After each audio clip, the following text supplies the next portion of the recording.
aí, maior expectativa, hein? Vamos lá? Bom, em primeiro lugar, queria agradecer aqui a presença de todos vocês. A série é fantástica, está todo mundo falando. É incrível mesmo o trabalho que vocês realizaram, um marco para a cinematografia brasileira, né? Ganhou projeções aí, uma projeção mundial. Está sendo uma honra para a gente estar aqui com vocês para poder conversar. Eu queria também agradecer a presença do público aqui. Muita gente veio ver a sala completamente lotada. Essa é uma sala que, na verdade, a gente estava planejada para ser uma sala menor e a gente mudou para essa, porque o interesse em cima da série é genuíno de cada um que está aqui, né? Eu vou, em primeiro lugar, passar aqui um pouquinho para você, Fábio, antes de começar a sessão de perguntas. Aqui a gente vai fazer em ordem alfabética, mas eu acho que você podia apresentar para todo mundo um pouco do trailer, né, para poder começar a fazer uma introdução aí e a gente partir para as perguntas, que tal? Ok, então, boa tarde.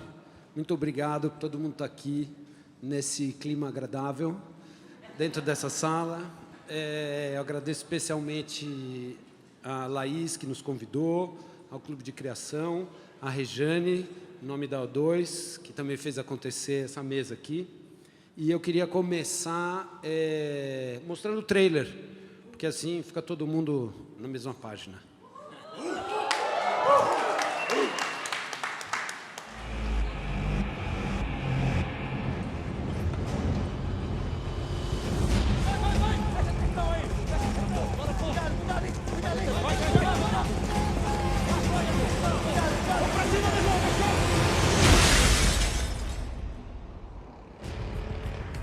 Vamos de casa! Tô procurando General Giovanni.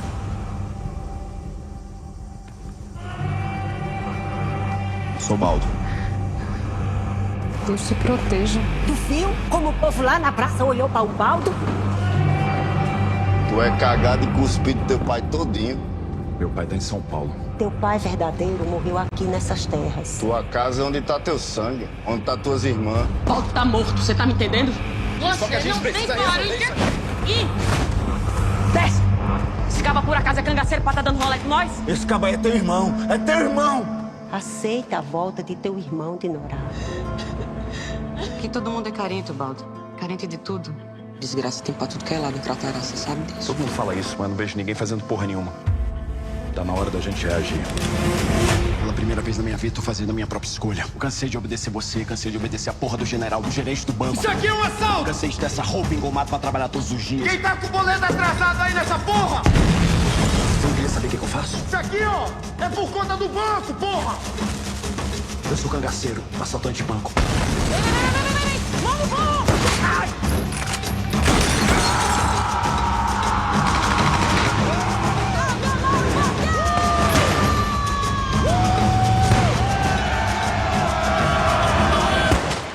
Essa vida só tem dois caminhos. E parece que você tá querendo o do caixão. Bora tocar fogo nessa porra! O Baldo, o dinheiro, tá todo na igreja! Tava na hora do filho de Amaro Vaqueiro aprender a ser macho!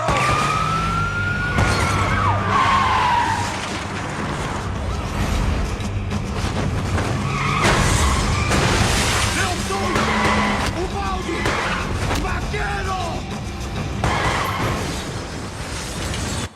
Essa terra aqui, ó, tá no meu sangue, porra!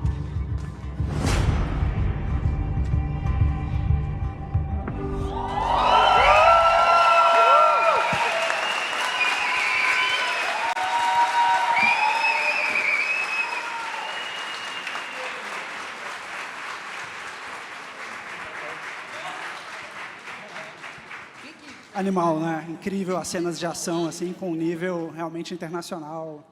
Tá, dá muito frio na barriga assistindo, assim. Posso imaginar. Mas vamos lá, por ordem alfabética. André, por favor, a primeira pergunta aí para a turma. Acho que a primeira coisa é avisar a galera que vai ter spoiler. A gente vai perguntar, eles vão responder, então não tem muito jeito, assim, mas a gente vai tentar, né, diminuir isso. Mas a primeira pergunta que eu tenho, assim, tentando fazer alguma conexão com o que a gente faz, é que quando a gente começa num roteiro, e passa pela produção até sair tudo que a gente faz, tem somas e acréscimos e perdas nesse processo. E a gente aprende muito nesse processo. Então, eu acho que a Mari e Edu, o Baldo, vamos falar do Baldo. O Baldo que vocês criaram e o Baldo que vocês viram no papel, do Baldo que o Fabinho viu e buscou, até o Baldo que o Alan construiu. Então, eu queria saber um pouquinho dessas diferenças e dessas somas que aconteceram ao longo desse processo. Bom, boa tarde. Alegria imensa estar aqui, junto com o Mari, junto com o Fabinho, com o Alan, toda essa mesa. Eu diria que a interseção é muito grande, porque a gente se comunicava muito. Então, a presença do Fabinho durante o desenvolvimento, e essa presença marcada assim, no papel da direção, e na direção no lugar tão mais simbólico, né? Então, o Fabinho provocava muito sobre, ele não pode ser um cara inocente, ele não pode ser um cara de tal maneira. E a gente tentava absorver aquilo em todas as maneiras que a gente colocava o Baldo, assim. Então, a sensação que eu tenho é como se a gente bombasse pra caralho o Baldo e o Fabinho tivesse nessa condição de poder, literalmente, selecionar, sabe, num aspecto de o que é que funciona, né? Porque na página a gente faz tudo funcionar, mas lá no set, 40 graus, 200 pessoas, equipe, espinho, é outra realidade, né? Mas a felicidade é imensa. A frase que pra gente ficou tão marcada, né? Eu sou o Baldo Vaqueiro. A gente falou tanto, né? E a construção para essa cena era tão longínqua. E depois chegar nesse estágio, eu brinco que o roteiro está lá, está construído, está feito, a direção. E parece que a gente precisa da vida do ator que vai dar o último nó no personagem e ele literalmente existir. Eu concordo bastante com o que o Edu falou. Acho que a palavra que você usou, soma, é ideal. Porque é exatamente isso, vai somando, vai colocando, e vai aumentando o bando, e vai aumentando. E isso faz com que seja verdadeiro, seja de todo mundo, seja meu, seja do Fabinho, do Edu, principalmente do Alan, que está ali segurando na última ponta, né? Se ele está lá, é a flor da galera, a gente está como raiz, assim. Então, é tudo junto e em conjunto. Eu acho que é isso. Eu tenho para mim uma coisa que para mim é um mantra, que é: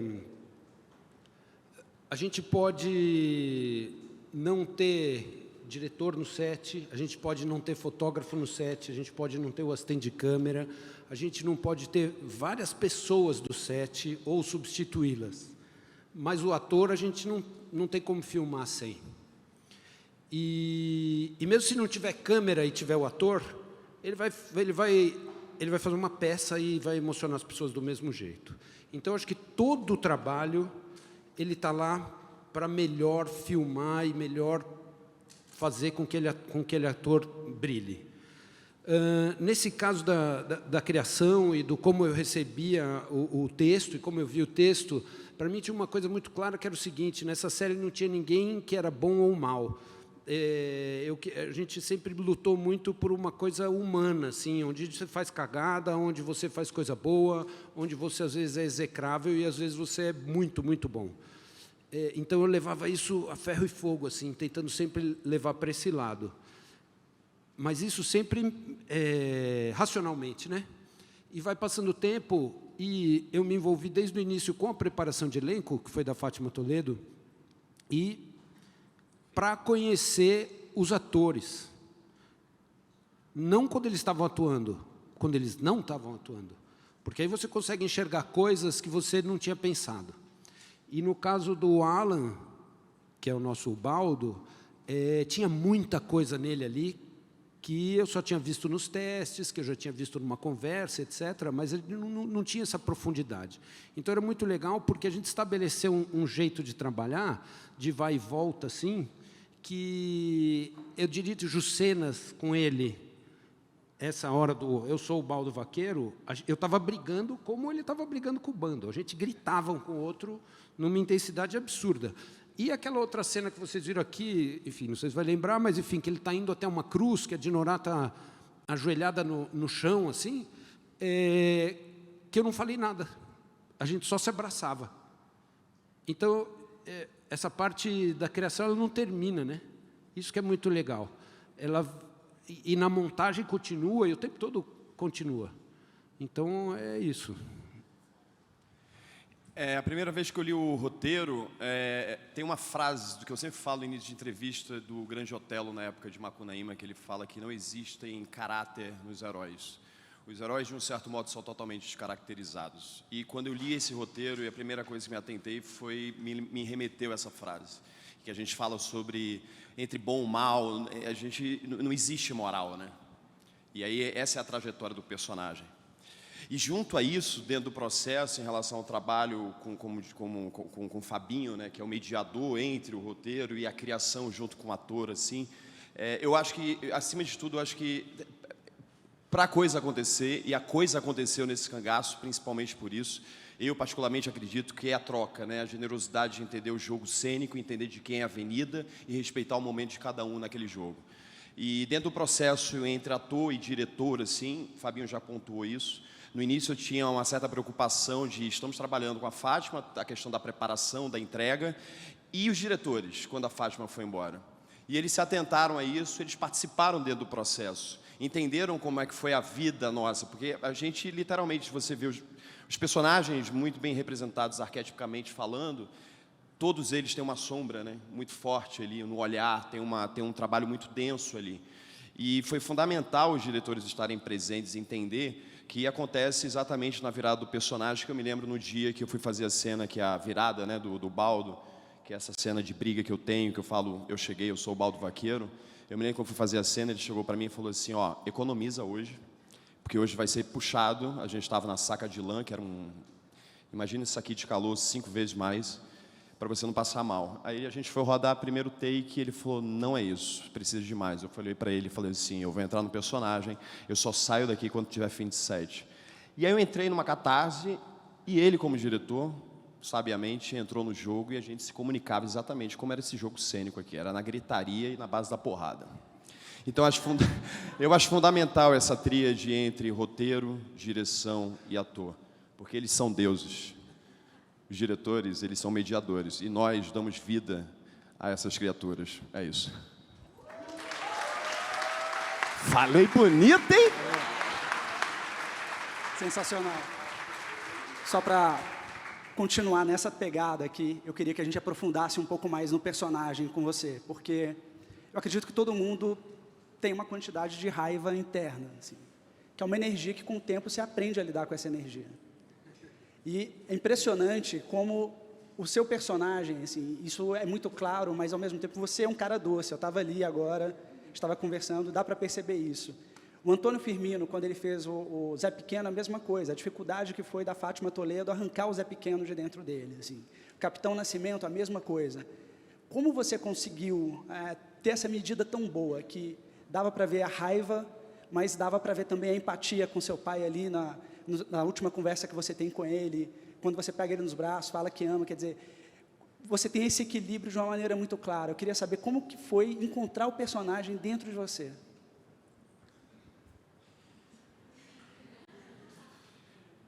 Eu acho não, a coisa mais difícil para mim nesse trabalho foi entender que o Alan não é o Baldo, mas o que o Baldo tem é o que eu descobri que o Alan também tem. E eu sempre falo que existe uma questão, eu acho que nós atores, artistas em geral, assim, eu falo em geral, de criação, eu sempre falo que a gente tem que entender qual é o nosso estado primitivo que te coloca na emoção. Para mim, é a ira. Se você me der 5 minutos aqui, eu quebro essa sala inteira. Mas existe a questão da técnica, que é onde você consegue puxar essa emoção rapidamente, que às vezes a gente não tem tempo, tem que executar, e aí nesse momento você chega e fala assim, bom, eu só preciso dar uma girada de chave, porque a combustão está ali presente. Então a gente só transita essa combustão de um estado para o outro. E isso exige, eu acho que depois de algum tempo, questão de técnica e tal. E para mim, eu acho que a coisa mais dolorida, eu vi a série uma vez, para mim eu tive um processo muito catártico, assim. Eu sempre acreditei que o processo entre o criador e a criatura é uma simbiose, e a gente dá exatamente o que a gente tem naquele momento como artista para dar, para criar. E naquele momento eu trouxe muita dor na minha vida. E eu criei a primeira vez que eu vi, eu criei uma certa repulsa desse personagem, porque eu não conseguia me encontrar com ele pela falta de sorriso, pela falta de... O silêncio dele sempre me incomodou. E, claro, junto ao trabalho da Fátima, ela me levou duas coisas na minha vida, uma coisa muito pessoal, mas eu acho que isso é bacana falar, porque não é sobre a minha vida, mas sobre o que a arte traz, que é... Eu sempre achei que eu era super-homem. E a Fátima, numa cena, que foi uma das cenas mais difíceis para mim, que era uma cena não acontecia nada, que era uma cena de comia pastel antes de ter o primeiro assalto, eu comecei a entrar numa crise de choro, não parava, e o Fabinho veio, me abraçou, eu me coloquei vendo o que eu tinha de gente na minha frente, me vendo vulnerável naquele momento, e aquilo ali foi muito catártico, eu entendi que vulnerabilidade, isso depois de um tempo, tá? Não naquele dia, mas vulnerabilidade é estágio de força. E o segundo ponto, a questão que eu aprendi nesse trabalho foi o luto. Eu entendi dentro do processo da Fátima que eu nunca respeitei o luto da minha vida. Eu nunca fui nos enterros do meu pai ou dos meus avós e tal. E eu percebi que sim, nós como seres humanos, a gente precisa encerrar ciclos. E a questão do luto, para mim, quando eu fui numa preparação de ser enterrado quase vivo, aliás, vivo, né? Entender que o luto, para mim, sim, é necessário, a gente precisa encerrar esses ciclos de vida. Então, o grande aprendizado que eu tenho dentro desse trabalho, que foi tão catártico para mim, é sobre estado de vulnerabilidade, estado de luto. Então, sim, a arte ela é simbiótica e o que a gente transforma para nós reflete no público.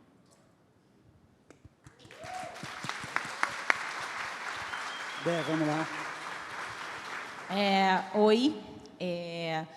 Eu sou redatora de formação, eu sou moça do texto, e o texto é o senhor do drama, da dramaturgia, do entretenimento, da publicidade.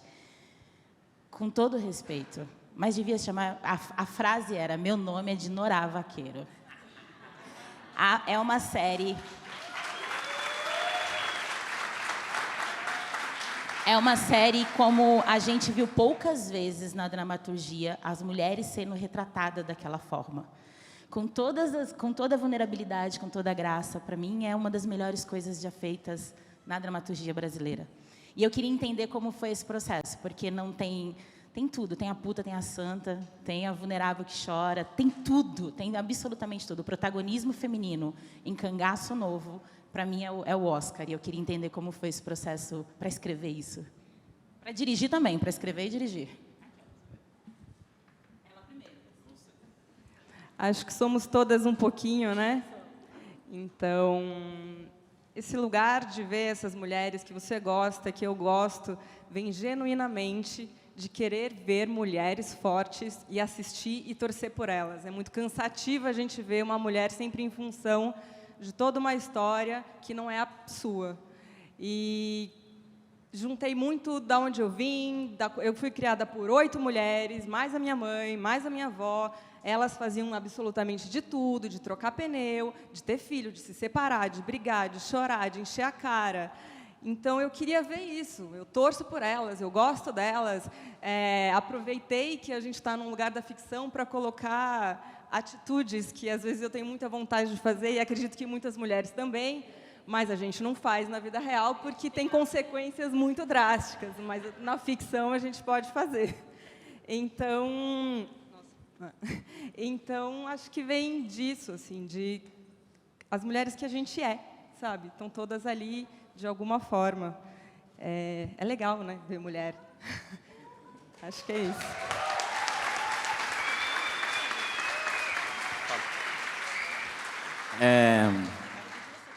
Eu tenho a felicidade de ter sido a minha vida inteira cercado por mulheres fortes. A primeira delas, minha mãe, que era impossível sentir qualquer diferença sobre o que é ser mulher ou ser homem na minha casa, se essa relação estava posta com um nível de igualdade, humanidade, assim, eu me sinto muito gratificado, assim, por isso.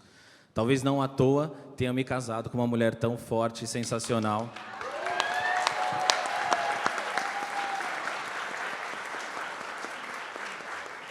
E que a gente fala muito, só existe Cangaço Novo porque a gente estava em 2. A gente não ia conseguir sozinho. Era impossível, né? E porque depois a gente estava em 3. E depois em 4, em 5, em 400, assim, né? E tinha uma coisa muito louca, porque não era só a Dinorah que tinha que ser forte. E Zeza tem as suas motivações, e Leniane tem as suas motivações. Então, tudo isso só pode ser feito também se a gente respeitar, num certo sentido, todos os personagens que vão montar aquela trama, né?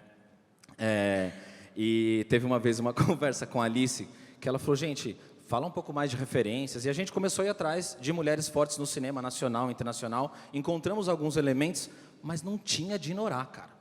Não tinha essa mulher com essa complexidade. E, posto isso, né, Mari falou, então nós vamos criar essa mulher. Foi isso.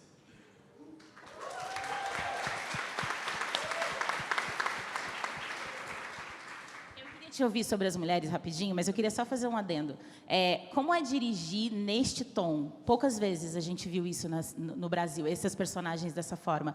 Muita gente fala, a gente senta em muitas mesas sobre o cuidar de gênero e tal, mas na prática, você com o poder... Poucas vezes a gente viu. O que rolou ali para fazer isso com essas mulheres? Como foi isso? O texto já era muito claro da força dessas mulheres, da importância delas para toda a história, para toda a curva dramática, etc.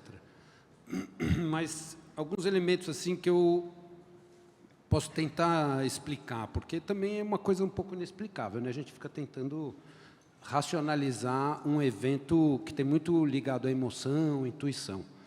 Mas eu acho que tinha uma primeira coisa, agora que você fez essa pergunta, eu vi eles respondendo,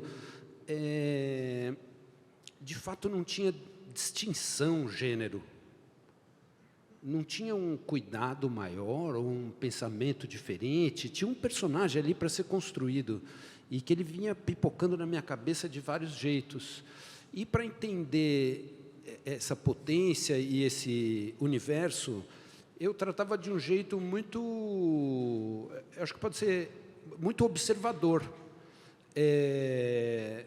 Eu sempre assimilei dos homens e das mulheres o que eles tinham para dar, o que eles pensavam daqueles personagens. Às vezes as coisas eram coincidentes com o que eu pensava, e aí a gente ia fundo nisso. Às vezes era um pouco divergente, e eu via que eu estava errado, e mudava o caminho. E às vezes era divergente, e a pessoa via que estava, não é errado, mas que o caminho era outro, e a gente mudava o caminho. Então, eu acho que foi sempre muito dinâmico isso. A Dinorah era uma máquina de ideia. E era bom, mas às vezes nem sempre era bom. Porque às vezes uma cena que era para ser super dramática ou mais forte e tal, terminava meio engraçada. Aí você falava, opa, peraí. Porque ela colocava sempre uma coisinha, sempre uma coisinha, sempre uma coisinha. E, sei lá, a Zeza, por exemplo, ela é uma pessoa muito delicada. A Marcela Catacho, ela é muito delicada. Ela não passa pelo mesmo processo da Alice ou da Tainá. Então, tem que ter um certo cuidado para ela entender a potência que ela tinha que chegar, por exemplo, no comício que ela tá gritando, naquela manifestação na frente do banco. Ela trabalha daqui para cima, ela trabalha no racional. Enquanto, enfim, só citando duas pessoas, né? A gente está falando de três aqui, da Alice e da Tainá, que trabalham nessa região, elas trabalham totalmente emocional, vem daqui, assim.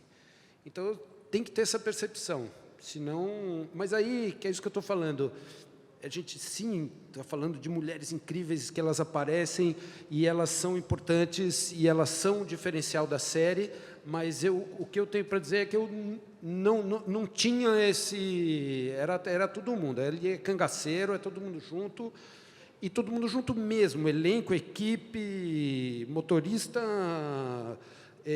faxineiro, cabeleireiro, produtor, todo mundo. Ali virou comunhão mesmo. Legal. Tiago, vamos lá. Alô. E aí, boa tarde, pessoal, tudo bem? Cara, o que eu vi ali, o que eu achei mais importante, assim, o que mais me marcou, foi a linguagem, sabe? É muito rico, velho, porque a gente vê vários nordestes assim, em cada personagem, são diferentes nordestes. Por exemplo, você tem o galado, a expressão, você tem o haiti reá. Eu fico imaginando o coreano agora tentando traduzir cagado cuspido. Como é que tá a vida desse cara? E, cara, eu queria entender, lógico que tem gente, o Alan, que é do Recife, descobriu hoje que estudou comigo no colégio. Roubou a namorada dele? Roubou minha namorada. Mas deixa lá. E aí, eu acho que tem uma coisa muito viva, muito rica de Nordeste, cara. Você tem muito forte ali o Maranhão, você tem Pernambuco, você tem Natal. E eu sei que isso vem muito dos atores, né? Eu queria entender como é que foi essa preparação de casting, o quanto tu deu liberdade para eles imporem ali, né? O que eles são, essa cultura, sabe? Porque eles trazerem isso para a trama. Isso veio lá de trás. Quando a gente apresentou em inúmeros players e quando finalmente entrou o Prime no Brasil, a gente apresentou e tal, falou mais profundamente sobre a série. Uma das primeiras coisas que eu falei, em acordo com o Edu e com a Mari e com a produção, é que a gente ia trabalhar com um elenco 100% nordestino. Quem fosse nordestino tinha que ser nordestino. Por quê? Porque eu não tenho a menor possibilidade, não tendo morado lá, não tendo vivido lá, apesar de já ter ido muito para lá, pegar um ator paulistano e falar, assim é nordestino. Não existe essa possibilidade. E, de novo, tem a ver com aquilo que a gente estava conversando. Eu fiquei que nem uma esponja. Então, tudo que vinha, e todos eles vinham, porque todos têm muita personalidade e são muito bons atores, que a gente não conhecia aqui no Sudeste, mas um espetáculo, assim, pessoas de altíssima qualidade, de empenho absoluto. Então, todo mundo vinha com o seu sotaque, com o seu jeito de andar, com o jeito de tirar sarro do outro. A Mari acabou de falar, como é que é? E filho de Romário joga bola, então? Que o cara, por acaso, filho de Romário joga bola, por acaso? Óbvio, o cara que soltou essa lá, enfim. Então, eu acho que isso é uma coisa. E passamos por um momento, como a cidade de Cratará, cidade ficcional de Cratará, fica no Ceará, passou por um momento a ideia de usar sotaques só de lá. Mas a perda ia ser muito grande. E aí a gente abraçou o Nordeste no sentido de que, bom, tudo bem, a série se passa no Ceará, mas não precisa ter só cearense na série. Pode ter pessoas de vários lugares dali do Nordeste. E foi assim que a gente construiu. Lógico. Tem uma coisa que respondendo, talvez a primeira pergunta dele, que é exatamente isso. Cuspido e cagado estava no roteiro, galado não. Entende? Então, assim, soma, sempre soma. E acho que quanto mais, melhor. O Nordeste é muito diverso, é muito rico e a gente conhece muito pouco. Eu acho, só adendando aqui, dentro dos roteiros a gente escrevia uma prosódia, a gente criou uma espécie de prosódia da série e que, inclusive, diferenciava os personagens. Mas, em momento nenhum, eles tinham que estar presos a isso. Mas o roteiro já apontava, faz o teu, irmão. Joga teu jogo que vai vir bonito. E eu acho que esse é lindo, assim, realmente o ator não está preso e a direção está... não castigando, empurrando, falando, vai, solta mais essa piada, deixa eu ver, né? Legal. André, rodamos, vamos lá. Vamos lá, vamos tentar fazer mais uma aqui. Tem uma trajetória gigantesca de Ubaldo e de Norá ao longo da série. E assim, uma trajetória linda, assim, e a mudança de comportamento dos dois é muito grande, né? Só que a gente não filma de maneira linear, né? Então foram meses de vocês convivendo, óbvio, e traçando. Você acabava num dia sendo o Baldo do final da série e no dia seguinte você tinha que filmar uma cena do Baldo do início da série, que são dois personagens completamente diferentes. Não estou nem entrando no Amaro ainda. Então, assim, eu queria saber um pouco sobre como vocês sustentavam isso ao longo de tanto tempo, com tanta gente envolvida no processo. Isso tem uma coisa... às vezes é no mesmo dia que ele fazia o Baldo do começo e do fim. E todos os atores passam por isso. Tem uma coisa técnica, que todo mundo também estuda o roteiro loucamente, todo mundo sabe muito. Mas tem uma pessoa que chama continuista, que a gente acha que é só para cuidar se o cara pegou o copo com a mão direita ou com a mão esquerda quando mudou a câmera de posição. Essa pessoa, no nosso caso, era Ana Resner, que é disparado a melhor continuista que você pode imaginar para ter no set. E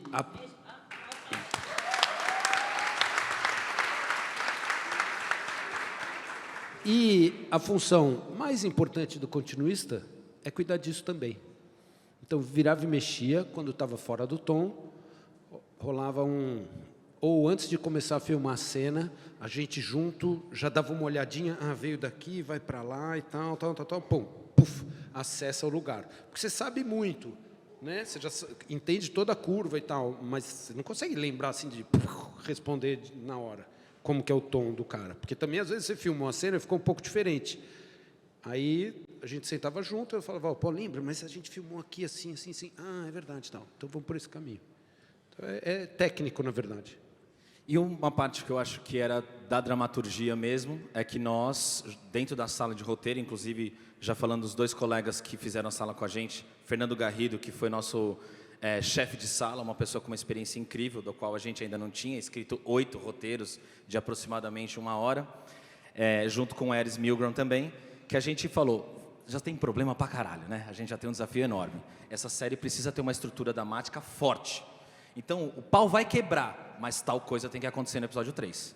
O pau vai quebrar, mas tal coisa tem que acontecer no episódio 7. E isso fazia com que a gente pudesse trabalhar com tranquilidade a curva dos personagens, principalmente do núcleo familiar. Eles tinham que estar sempre andando, dando um passo para frente, né? Escalando aquela situação, para a gente poder ter esses clímax que aconteceram na série. E também, enfim, tem que estar todo mundo junto, comprando essa estrutura, para falar, não, vai rolar, e acho que rolou. Enfim, em relação ao trabalho de ator, acho que cada ator tem um processo, né?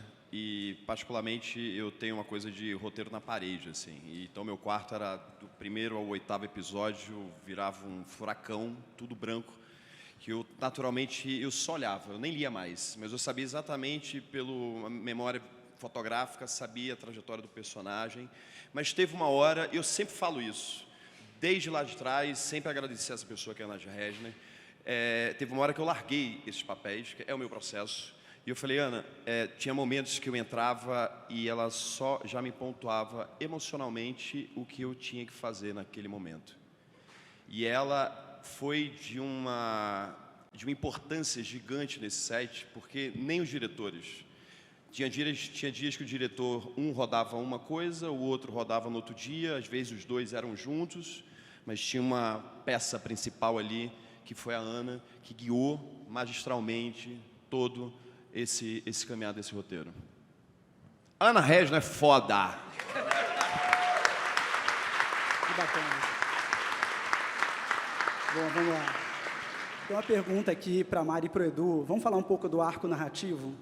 Porque tem um momento de ascendência que tudo está dando certo. Já aconteceram alguns assaltos a banco, os caras já ganharam uma grana, estão fazendo churrasco, resolvendo a vida.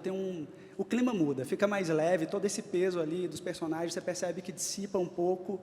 Se eles parassem, estava tudo bem, mas aí vem a ganância, os caras continuam, e aí vocês precisam fazer algumas escolhas. Quais são as perdas que vão acontecer? Personagens que vão morrer, coisas que vão dar errado ali. Eu queria saber como que foi essa decisão, assim, como vocês escolheram esse momento de descendência, de, cara, não, aqui esse perde, esse não, se os atores já sabiam disso, se eles iam às vezes para o set meio sem saber, como que foi esse processo para vocês? Acho que na nossa vida, né, na sua vida, provavelmente quando tem uma coisa muito boa acontecendo, o que acontece depois? Acho que é um pouco disso, assim, sempre acaba vindo alguma coisa que dá errado, porque a vida é isso, um pouco de droga, um pouco de salada, muito legal, muito ruim, é meio, não é uma ascendência só. Então a gente queria trazer muito isso para a vida deles, para a nossa história, e a gente escreveu antes tudo, e antes de filmar, até por, enfim, questões de produção e tal, depois a gente foi acompanhando a produção a executar esses roteiros, e aí tem pequenas alterações e tal, mas a questão dos arcos dramáticos deles, e de quem morre, de quem vive, é uma grande discussão, muito calorosa. Até hoje. Até hoje. Tem gente que não gosta da morte de Sabiá. Por que matar o Sabiá? E o Ribamar. Mas tem uma parte... Tem uma... Tá vendo? Ninguém ficou feliz com as mortes. Com Sabiá, principalmente, foi uma questão. Mas tinha uma questão muito importante pra gente, principalmente no episódio 5, falando sobre essa questão da estrutura, que é, eles estão seguindo ali o rumo na vida dos assaltos a banco, Dinorah está conseguindo o que era parte do objetivo dela, e o Baldo também está conseguindo parte do objetivo dele. Não podíamos, a gente tinha muita história pela frente ainda.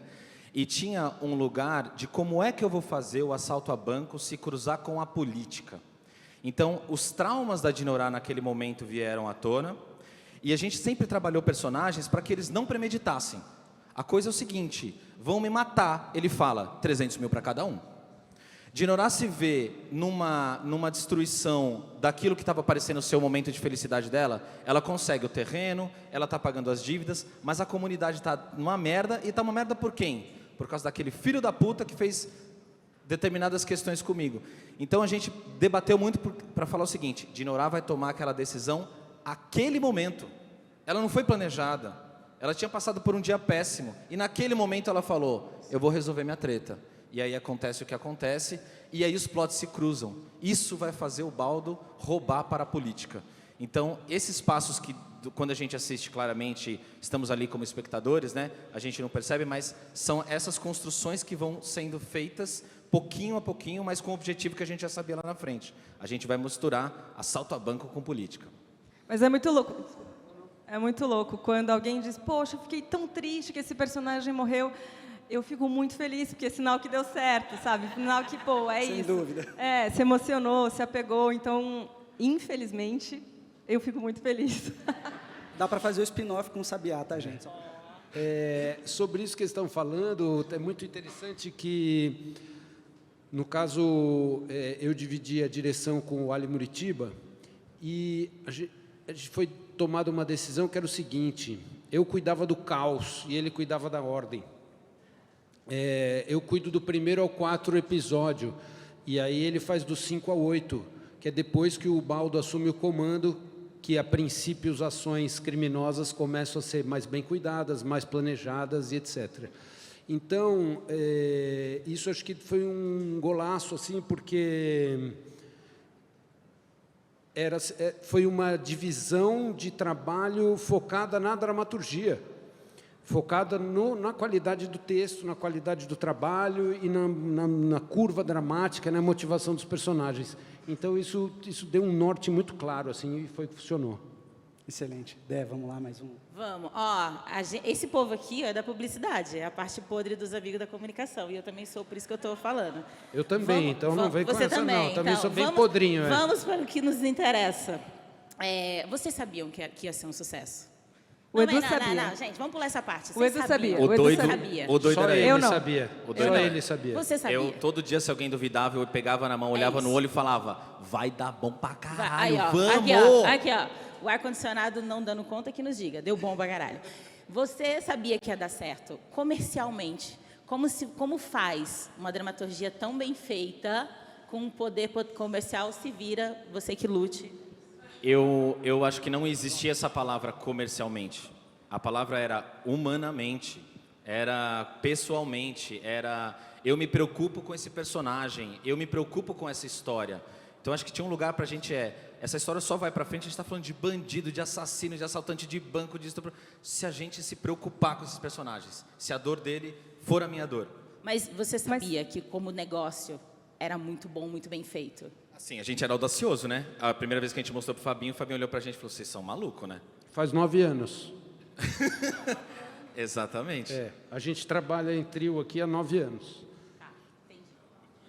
Mas tinha uma coisa para mim, eu queria que fosse, assim, era a oportunidade da minha vida.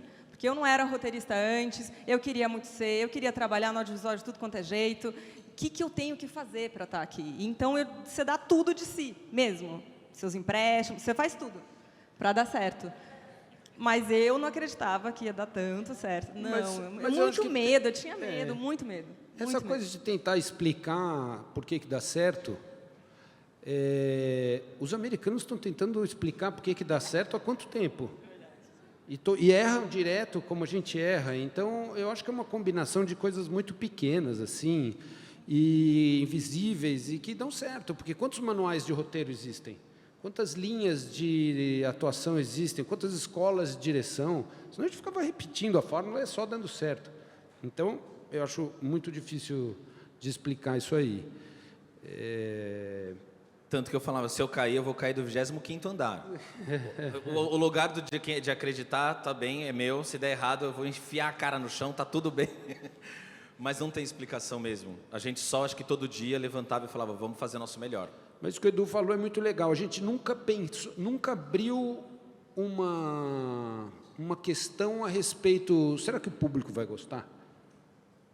A gente nunca escreveu, nunca pensou, nunca dirigiu uma cena pensando fora da minha cabeça, com a cabeça de um cliente, quando a gente faz publicidade, porque a gente via o caminho, né? A gente vira um caminho para chegar naquela coisa que as outras pessoas estavam lá pensando, quando faz um trabalho de encomenda, assim. E nesse não, nesse era de fato autoral, era nosso, assim. Legal. Thiago, mais uma, vamos lá. Acho que todo mundo aqui é publicitário, a gente está o tempo todo em set de filmagem, né? E a gente vê que prepara tudo, contratam os melhores diretores, olha, os melhores fotógrafos e tal, e chega ali, acontece uma diversidade, você tem que rever roteiro, você tem que rever tudo que você tinha planejado.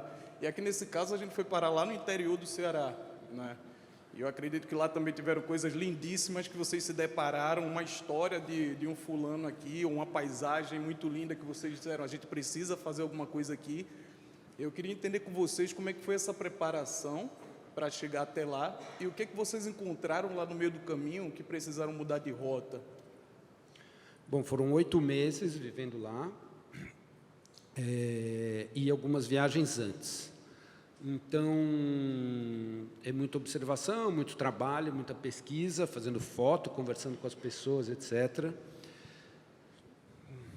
E, sei lá, acho que o trabalho de direção, posso falar de direção, depois eles falam sobre a criação, e o Alan também pode falar do que o ambiente trouxe para ele, mas sobre direção, eu costumo dizer que direção é muito um exercício de controle de frustrações. Porque a cabeça da gente vai muito longe, vai muito alto. E quando você começa a visitar os lugares, você começa a ver, esse negócio vai ficando cada vez maior, cada vez maior, cada vez maior, e mais importante, mais impressionante, até um momento que bate na parte prática da grana. E aí é um tal de tira daqui, empurra para lá, que é doído. Então, se você não estiver tranquilo e não souber muito bem onde você quer colocar os esforços, vai sair bem prejudicado, porque aquilo que você tinha que colocar todo o esforço ali, todo o recurso ali, você dividir em várias coisas, talvez você entre numa média que não seja legal. Então, o exercício era sempre esse. Tudo que o ambiente me trazia, que eu ficava encantado, eu pensava, isso serve para a história? Isso serve para a dramaturgia? Isso serve para a curva dramática? Para os personagens? Aí eu comprava e ia nessa. Quando não, abandona. É muito legal, mas fica aí. Meu amigo, a gente sempre trabalhou, acho que numa harmonia muito legal. E tinha um lugar nosso assim, a gente quer fazer uma cena que o Fabinho quer filmar. Entende? Você tem que vender a sua cena. E a hora que ele trazia as coisas que ele não gostava de filmar, a gente alterava, não necessariamente era o que ele queria, a gente tentava surpreendê-lo novamente. Ah, não, agora funcionou. E ao mesmo tempo, quando ele trazia as coisas, a gente falava, porra, óbvio que é do caralho, eu quero pôr. Só que quando entra em produção, aí a energia é totalmente diferente. É assim, eu tenho um problema para resolver e que eu não posso criar um outro problema na dramaturgia, no personagem. E aí a gente ficou nessa, né? Conta com a gente, Fabinho, conta com a gente. Conta com a gente, dia 27 de dezembro eu tô lá, revisando o roteiro. Ligando para eles, assistente de direção, e falando, tá bom, caiu o avião, né? Então tem que tirar. Então vamos pôr, mas tem carro ainda? Tem carro ainda. E você vai trabalhando com a realidade, assim, cara. É roteiro na realidade, não é papel. É assim, não tem tal locação. Não tem. Roteiro brasileiro. Mas acho que não, sabia? Eu conversei muito com isso com a Bel, que é a produtora, que já produziu vários filmes internacionais e tal, e eu falava, Bel, mas e o trash, quando eu fazia?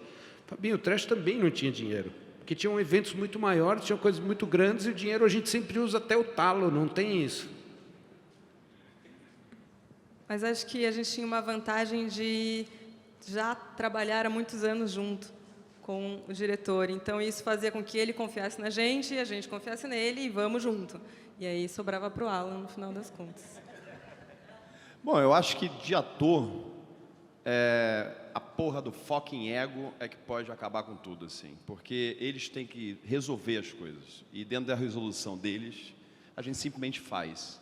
Então, acho que a única coisa que eu posso falar é estar aberto ao jogo. É a história do jogo do clown. O palhaço receber a porrada, deixar cair, entender que a passagem de cena, naquele momento que está no roteiro, talvez não é aquele momento que eu tenho que ser representado. Eu me lembro que teve a cena da Dinorah, que ela aperta a bomba, o Ali estava dirigindo, eu falei, cara, eu não vou explodir essa porra desse banco só. E aí foi improvisado. Na hora quando deu a ação, eu falei, faz a presa, Dinorah. E aí ela solta um caco maravilhoso, eu não estou acostumado com isso. Isso é o mais belo do jogo, cara, entender que a passagem não é só nossa, e está aberto o que está acontecendo naquele momento, é estado presente, é isso. Animal. Turma, tudo que é bom passar rápido, a gente tem mais 4 minutos apenas, então eu vou passar aqui a presa também para a Dé. Dé, faz a última pergunta, por favor. Vai ter Cangaço 2?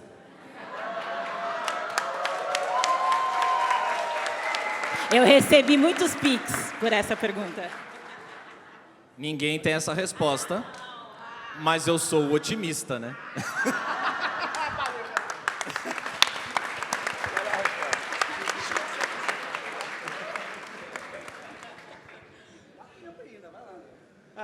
Cara, uma pergunta que ficou assim, eu já participei de algumas produções que a gente vai para o interior e tem uma troca grande com o que está acontecendo ali. Vocês tiveram uma troca muito grande, acredito, e aprenderam muito vocês ganharam muito com o lugar onde vocês filmaram. Ganharam com as pessoas, com o cenário, com tudo. Eu queria entender um pouquinho como funciona essa troca também para a região. O que aconteceu de legal, o que vocês podem contar para a gente que rolou de troca, sabe? Foi incrível, porque, de fato, eu aprendi muito com eles para poder fazer a série, né? E eles ficavam muito ligados também na gente, porque a gente também contratou muita gente da região para a equipe. Então, tinha nordestino em todos os departamentos. Desde estagiário de direção, os motoristas, e todo mundo num gás louco para fazer. Mas tem uma coisa que aconteceu, e o impacto na cidade também era bem grande. Não, era bem grande o impacto na cidade, e acho que tem uma coisa que eu posso dar um exemplo assim que fica claro. Eu estava abastecendo o carro no posto em Cabaceiras, e o frentista fala assim para mim, pô, último dia seu aqui, né? Oi? Último dia, vocês vão deixar saudade, viu? Era assim, o frentista de posto sabia que eu era o cara que estava fazendo a série, e ele sabia o nosso cronograma de filmagem, meio isso. Não, isso foi muito louco, assim, porque eles sabiam todo mundo sabia das nossas vidas. A gente passava literalmente assim, ó, galera do cangaço aí, ó. Legal. Bom, última pergunta rapidinho aqui. Vocês não tiveram medo de se expor, vocês colocaram, politicamente, eu digo, colocaram até uma motocicleta ali no último episódio. Como que foi isso? Foi pensado? Foi um risco calculado? É muito interessante isso, porque eu sou de família nordestina, meu pai é cearense, minha mãe é baiana, e no Nordeste a motocicleta é comum. Todo mundo tem moto. Na época da eleição, você vai sair ao lado do seu candidato. Então, já era um elemento que acabou saindo da ficção e refletindo na realidade. Mas está claro o posicionamento, né, político da série. Era como não tem como não falar de Brasil e não falar disso. Então, eu acho que são aquelas coincidências que vão fazendo parte, arte e vida realmente se encontrando de alguma forma. Bacana, gente. Super obrigado aqui. Foi ótimo. Obrigada, gente. Obrigada demais.